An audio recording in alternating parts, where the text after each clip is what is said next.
اعوذ باللہ من الشیطان الرجیم بسم اللہ الرحمن الرحیم رب اشرح لی صدری ویسر لی امری واحلل عقدۃ من لسانی یفقہوا قولی صدق اللہ العظیم۔ عزیز طلبہ و طالبات، السلام علیکم ورحمۃ اللہ وبرکاتہ۔ جس طرح کہ ہم حصہ احادیث مبارکہ کی پہلی حدیث جو ہے وہ پچھلے سبق میں ہم پڑھ چکے ہیں، سمارٹ سلیبس کے مطابق آج ہم حدیث نمبر 2 جو ہے اس کا ترجمہ و تشریح جو ہے وہ پڑھیں گے، اور کوشش کریں گے کہ آسان لفظوں میں آپ کو اس کا مطلب و مفہوم اور ترجمہ و تشریح جو ہے وہ بتلائی جائے اور سمجھائی جائے، اور اس کے ساتھ ساتھ ہم آپ کو یہ بھی گائیڈ کرتے جائیں گے کہ بورڈ کے پیپر میں جو ہے وہ کس طرح سے اس حدیث کے حوالے سے آپ سے سوال کیا جاتا ہے۔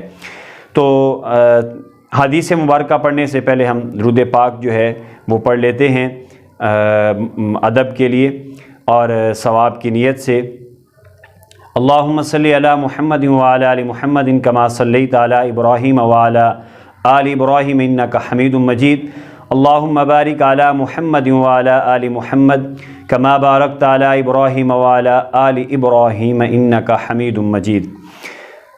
قال النبی صلی اللہ علیہ وسلم طلب العلم فریضۃ علی کل مسلم، او کما قال علیہ الصلاۃ والسلام۔ اس کا جو ترجمہ ہے بہت ہی زیادہ آسان، وہ یہ ہے، علم حاصل کرنا ہر مسلمان یعنی مرد و عورت پر فرض ہے۔ عزیز طلبہ و طالبات، یہ حدیث مبارکہ جو ہے بہت مشہور و معروف حدیث ہے۔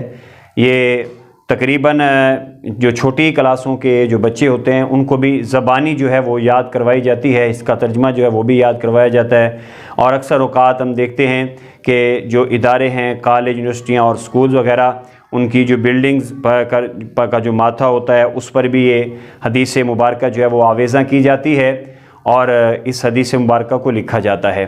یہ اس لیے بھی زیادہ تر مشہور و معروف ہے چونکہ علم کے متعلق ہے، اور ہم جو پڑھ رہے ہیں اس وقت وہ بھی علم ہی ہے۔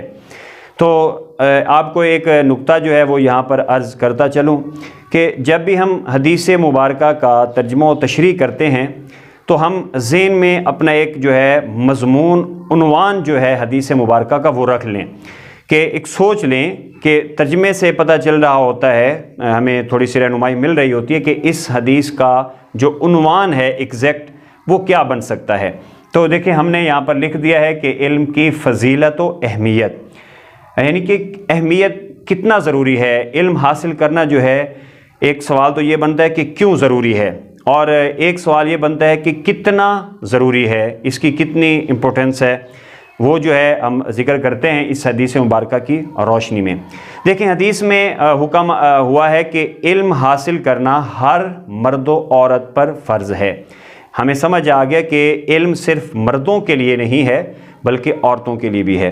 ہمارے ہاں ایک جو ہے کنسیپٹ جو ہے وہ جو دیا جاتا ہے وہ یہ ہوتا ہے کہ جو لڑکے ہوتے ہیں میل، ان پر تھوڑا پڑھائی کا زیادہ رجحان جو ہے وہ دیا جاتا ہے، جو توجہ جو ہے وہ زیادہ دی جاتی ہے، اور تعلیم دلواتے وقت ہم یہ بھی ایک ہمارے ذہن میں ایک پوائنٹ ہوتا ہے کہ ہمارا بچہ جو ہے یہ پڑھے گا، ایک اعلیٰ آفیسر بنے گا، بڑھاپے میں جو ہے ہمارا مددگار اور معاون ثابت ہوگا، ہمارا دستے بازو بنے گا۔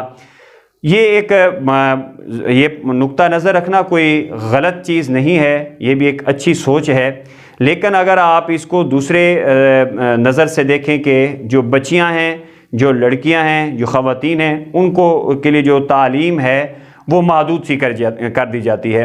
اس میں ایک کنسیپٹ جو ہے وہ کچھ بعض لوگ جو ہیں وہ صرف سکول کی جو تعلیم ہے ایک محدود کر دیتے ہیں کہ یہ 5 کلاسیں یا 4-5 کلاسیں پڑھا دی جاتی ہیں، اور اسی طرح مدارس میں بھی ان کو جو ہے وہ تعلیم وغیرہ حاصل کرنے کی اجازت نہیں دی جاتی، جبکہ جہاں تک شریعت کا جو حکم ہے وہ یہ ہے کہ جو عورتیں ہیں، جو بچیاں ہیں، لڑکیاں ہیں، خواتین ہیں، وہ پردے میں رہ کر جو ہے جو علوم ہیں، علوم اسلامیہ، وہ بھی حاصل کر سکتی ہیں، ان کے لیے اجازت ہے، بشرطے کہ پردے کا مکمل طور پر اہتمام کیا جائے اور کسی بھی قسم کی برائی کا کوئی اندیشہ اور خطرہ وغیرہ نہ ہو۔ تو حدیث مبارکہ میں یہ بات سمجھ آ گئی کہ علم حاصل کرنا مرد عورت دونوں پر ہی فرض ہے۔ اب سوال ہوتا ہے کہ علم کتنا حاصل کیا جائے، کیا اس کی کوئی لیمٹ ہے یا اس کے لیے کوئی حد بھی ہے کہ نہیں ہے؟ عرض کر دوں کہ جیسے آپ نے سن رکھا ہوگا کہ مہد سے لحد تک علم حاصل کرنے کا حکم دیا جاتا ہے کہ ماں کی گود سے قبر کی گود تک یعنی کہ علم حاصل کرو۔ تو لیکن پھر بھی سوال ہوتا ہے کہ کون سا علم حاصل کریں اور کتنا حاصل کریں؟ تو یاد رہے کہ اتنا علم جو ہے مسلمان پر حاصل کرنا ضروری ہے جس سے اس کو حلال حرام کی پہچان ہو، جائز ناجائز کی پہچان ہو، اس کو اچھے برے کا پتہ ہو۔ اتنا علم جو ہے وہ ضرور حاصل کرے۔ اور سب سے بہتر علم جو ہے، جو ہمارے نبی صلی اللہ علیہ وسلم نے بھی بتلایا ہے، وہ ہے دین کا علم۔ اس کو حاصل کرنا، مرد ہیں اور خواتین ہیں، یہ دین کا علم جو ہے وہ حاصل کریں۔ لیکن ساتھ ایک دوسرا علم جو ہے وہ بھی بتایا گیا ہے، وہ علم الابدان ہے، یعنی کہ سائنسی علوم جو ہیں وہ بھی حاصل کیے جا سکتے ہیں، یعنی کہ اس کی بھی ہمیں جو ہے حدیث میں ملتا ہے۔ یہ سائنسی علوم حاصل کرنے کے بارے میں بھی معلوم ہوتا ہے۔ یہ آپ صلی اللہ علیہ وسلم کے فرمان کے مطابق ہے۔ صاف ظاہر ہے جو آج کل سکولز ہیں، کالجز اور یونیورسٹیاں ہیں، وہاں پر سائنسی علوم بھی پڑھائے جاتے ہیں۔ تو اگر سائنس بھی اس لیے حاصل کی جا سکے کہ سائنس کا علم حاصل کر کے خدا کی جو قدرتیں ہیں، یہ جو دن رات کا بننا ہے، سورج چاند ستاروں کا نظام ہے، اس طرح اور بہت سی تحقیقات ہیں، ایک لامحدود سلسلہ ہے، اس کے بارے میں ہمیں جان کر رب العالمین کی ربوبیت، الوہیت، وحدانیت اور خدا کی پہچان کرنے میں ہمارے وہ علوم معاون و مددگار ہوں گے، تو آپ کا یہ علم حاصل کرنا بھی ثواب سے خالی نہ ہوگا۔ تو علم بہت ضروری ہے۔ یہاں پر ایک بات سمجھ لیں، علم کا معنی کیا ہے؟ علم کا معنی ہے جاننا، یعنی کہ یہ بھی بورڈ کے پیپر میں اس طرح کا سوال کئی مرتبہ جو ہے وہ آ چکا ہے کہ علم کے معنی کیا ہے؟ علم کا معنی ہے جاننا۔ ہمیں جاننا ہے اپنی زندگی کے بارے میں، ہمیں جاننا ہے اپنے حقوق و فرائض کے بارے میں، ہمیں جاننا ہے ماحول کے بارے میں، ہمیں جاننا ہے ادب و احترام کے بارے میں۔ ان ساری چیزوں کا علم حاصل کرنا جو ہے وہ ہمارے لیے ضروری ہے، چاہے وہ مرد ہیں چاہے وہ عورت ہیں۔ جب تک علم نہیں ہوگا تو یقیناً ہم دنیا و آخرت میں کامیابی بھی حاصل نہیں کر سکتے۔ علم نہیں ہوگا، نماز کا علم نہیں، زکوٰۃ کا علم نہیں ہے، حج عمرے کا علم نہیں ہے، تلاوت عبادت کا علم نہیں ہے، قرآن کا علم نہیں ہے، دین کا، شریعت کا، اسلام کا علم نہیں ہے، رسالت کا، صحاب رسول کا علم نہیں ہے، تو ہم بہت نقصان میں ہیں، بہت خسارے میں ہیں۔